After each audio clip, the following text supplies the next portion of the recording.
Dinosaur part 8। वहाँ बड़ा dinosaur और बड़ा बाघ दोनों गुस्से से इंतजार कर रहे हैं। थोड़ी देर में लकड़ियाँ काटने वाली जगह पर बीमिश छोटे डायनोसर को लेके आया। दोस्त, तुम्हारे अंडे को ले जाने वाला आया है। तुम जरा भी देर मत करो, उसे खत्म कर दो करके बोलते हुए बड़ा बाघ भड़काने लगा। इससे वह बड़ा डायनोसर चिल्लाते हुए बीमिश पर हमला किया। डायनोसर से पिटने वाला बीमिश बचाओ बचाओ करके डर के चिल्लाता है। उसे कहीं दूर फेंककर हवा में उछल उछल कर पीटते हुए देख छोटू हंसने लगा। अरे, इसे क्या समझ रहा होगा, इसीलिए बिना रुके मजे लूट रहा है बोलकर उदास हुआ। और थोड़ी ही देर में रामेश्वर भी वहाँ पहुँच जाता है। इससे पहले ही कुल्हाड़ी से हमला करने वाले रामेश्वर बड़ा बाघ पहचान लेता है। रुको दोस्त, तुम्हारे बच्चे को उठा ले जाने वाला ये नहीं, वो है बोलते हुए बड़ा बाघ रामेश्वर को दिखाता है। क्या रामेश्वर को होने वाली पिटाई मुझे हुई? शायद यही मेरा बुरा वक्त होगा।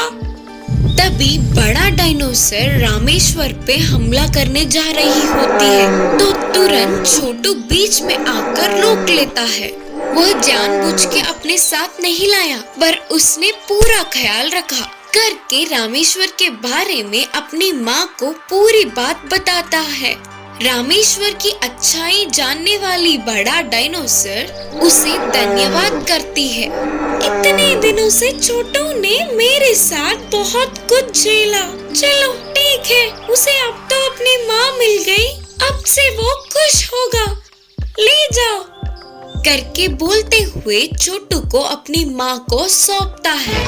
अरे, मैं तो एक्शन सीन के लिए यहाँ आया था, लेकिन यहाँ तो सेंटिमेंटल वाला ड्रामा सीन हो गया। अंकल, अभी आपको एक्शन वाला सीन चाहिए ना? बोलकर इससे पहले बाघ उसे मार के खा जाने की कोशिश छोटू ने अपनी माँ को बताया। इससे गुस्से से बड़ा डायनोसर बड़े बाघ पर हमला करती है और बाघ के भी लड़ने से उन दोनों के बीच युद्ध हुई। फिर बाघ वहाँ से भाग गया। चलता हूँ दोस्त करके रामेश्वर बड़े डायनोसर को बोलकर जाने ही वाला था। रामेश्वर, तुम्हें कभी भी किसी भी मदद की जरूरत हो तो मुझसे आकर मिलो, मैं जरूर मदद करूँगी बोलकर बड़े डायनोसर ने वादा किया। और उसके जाने पर छोटू भी उदास हो जाता है। फिर रामेश्वर और भीमेश लौट के घर माँ डायनोसर और छोटू जंगल के उनके स्थान चले जाते हैं। एक बड़ा सा अंडा। एक गांव में रामेश्वर नाम का व्यक्ति रहता था। वह बहुत ही भला इंसान था। उसके पास जितना है उतने में ही सामने वालों की मदद करता था। रामेश्वर हर रोज जंगल जाते हुए लकड़ियाँ काट के लाकर उन्हें बेचकर खुशी से जीता था। रामेश्वर के घर के पड़ोस में ही बीमेश रहता था। वह बहुत ही कंजूस आदमी था, कभी किसी की भी मदद नहीं करता था और तो और सामने वालों को देखकर बहुत ही जलता था। एक दिन रामेश्वर लकड़ियों के लिए जंगल में गया और सूखे हुए ढालों को उसकी कुल्हाड़ी से मारने लगा। उसे वहीं थोड़ी दूर में एक बड़ा सा अंडा दिखा।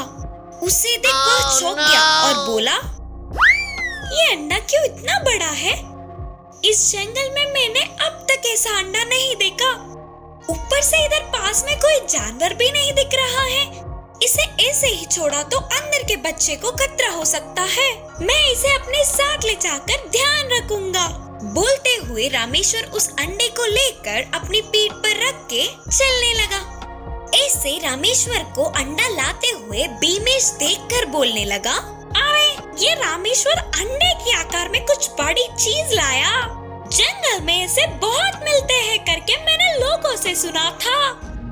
अगर ये सच होगा तो आसपास के गांव में रामेश्वर से ज्यादा और कोई अमीर हो ही नहीं सकता। ना ना, बिल्कुल नहीं, ऐसे नहीं होना चाहिए। मुझे उसे आज रात को ही चोरी करनी होगी। यह सब सोचते हुए चोरी करने के लिए तरह तरह के चाल सोचने लगा। रात होते ही बिना आवाज के रामेश्वर के घर में घुसा और उस समय रामेश्वर पलंग पे गहरी नींद में सो रहा था और उस पलंग के बाजू में ही वो बड़ा सा अंडा था। ये तो अच्छी मौका है मेरे लिए, बोलते हुए अंडे को मेहनत से पीठ पर रखकर धीमे से अपने घर ले गया बीमिश और कहा, बहुत ही ज्यादा बड़ा अंडा, अगर इसे उबाल कर खाऊंगा तो पूरे 1 महीने तक खा सकूंगा। लेकिन मुझे तो उबले हुए अंडे से ज्यादा ऑमलेट पसंद है। और तभी वो अंडा अचानक से उसके पीछे गोल गोल घूम रहा था और एकदम से रफ्तार से घूमने लगा। उसके ऐसे घूमते रहने से बीमिश को चक्कर आने लगे।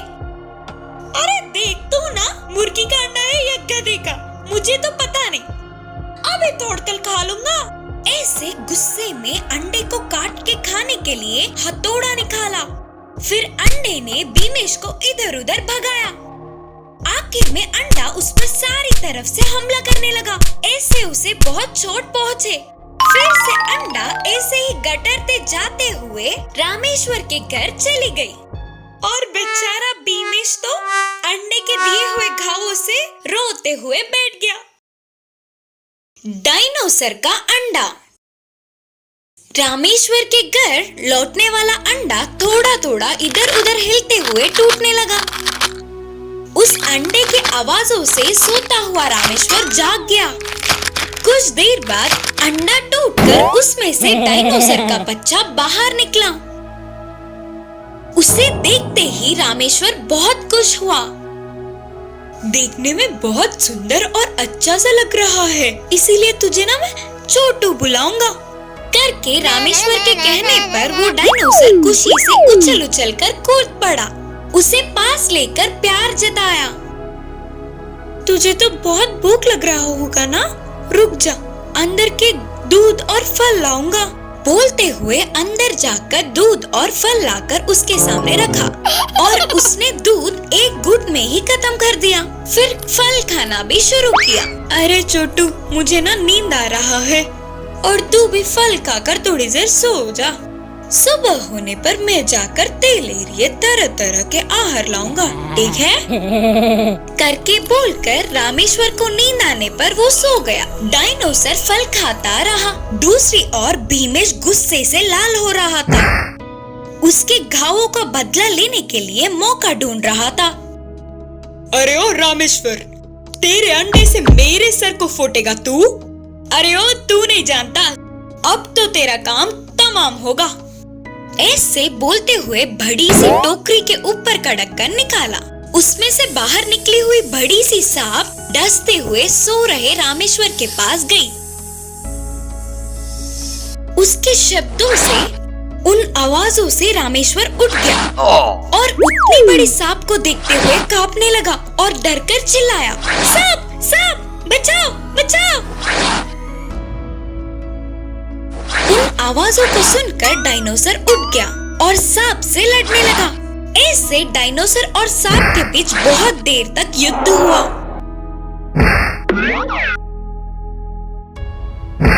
आखिरकार सांप मर ही गई। उस मरी हुई सांप को डायनोसर ने कहीं दूर फेंक दिया और वो सांप उड़ता हुआ जाकर बीमिश के गले में गिर गया। आया, सांप, सांप करके डर के चिल्लाते हुए चक्कर खा के नीचे गिर पड़ा और उसे बचाने वाले डायनोसर छोटू की रामेश्वर ने बहुत तारीफ की। डायनोसर का अंडा। सुबह होते ही रामेश्वर शहर जाने के लिए तैयार हुआ और कहा, अरे छोटू, मैं शहर जा रहा हूँ, उधर थोड़ा काम आया, वो होते ही जल्दी लौट आऊंगा। वापस आते समय मैं तेरे लिए तरह तरह के आहार लाऊंगा। तब तक ना तू अंदर ही रह, कहीं बाहर मत जा और नए लोगों से सावधान। बोलकर डायनासोर को सतर्क करके रामेश्वर शहर के लिए निकल पड़ा। ये सब घर के बाहर ही खड़े भीमेश ने सुना और बोला, रामेश्वर तो शहर जा रहा है, इसका मतलब अब ये शाम तक नहीं लौटेगा और तब तक मुझे इस छोटू की खबर लेना होगा। लेकिन जब वो अंडा था तभी मेरा हाल बेहाल कर दिया, इसीलिए तो मुझे जो भी सोचूं और करूं बहुत सावधानी बरतनी पड़ेगी। ऐसे थोड़ी देर बहुत सोच विचार करके भीमेश एक निर्णय पर पहुंचा। यस, उससे ना मैं एक केक में नशीली दवा मिलाकर खिलाऊंगा। फिर उसके बेहोश होने के बाद डायनासोर को 2 आदमियों के मदद से जंगल ले जाकर छोड़ना या कुछ और करना सोचूंगा करके निर्णय किया। ऐसे जल्दी से केक तैयार करके उसमें नशीली दवा मिलाया। भीमेश उस केक को लेकर डायनासोर के पास पहुंचा। हेलो रे छोटू, हैप्पी बर्थडे। तेरे बारे में मेरे दोस्त रामेश्वर से सुन के तेरे लिए केक लाया हूँ, बोलकर केक दिखाया। उस केक को देखते ही डायनासोर खुशी से उछल पड़ा। अरे छोटू, ये पूरा तेरे लिए ही तो है, चल खा ले करके बोलते हुए और पूरा केक एक ही बार में डायनासोर खा गया। थोड़ी देर भीमेश ने अच्छा बनने का नाटक किया और थोड़ी ही देर में डायनासोर बेहोश होकर गिर पड़ा। सब कुछ उसके चाल के मुताबिक ही होने पर भीमेश ने जोर से सीटी मारी। वह सुनते ही बाहर के 2 आदमी रस्सी लेकर अंदर गए। भीमेश और उसके आदमी मिलकर छोटू को रस्सी से बांधने की कोशिश करते रहे। इतने में अचानक डायनासोर चिल्लाता हुआ एकदम से उठ गया और मुंह से केक को बाहर निकालकर फेंका। ये सब देख भीमेश चौंक गया। बाप रे बाप, केक को चबाकर खाने के बजाय इसने होशियारी से मुंह में ही रखा। इसमें भी उस रामेश्वर की बुद्धि ही आई। डायनासोर जोर से चिल्लाता हुआ भीमेश और उसके 2 आदमियों को हवा में उछल उछल कर बहुत पीटा।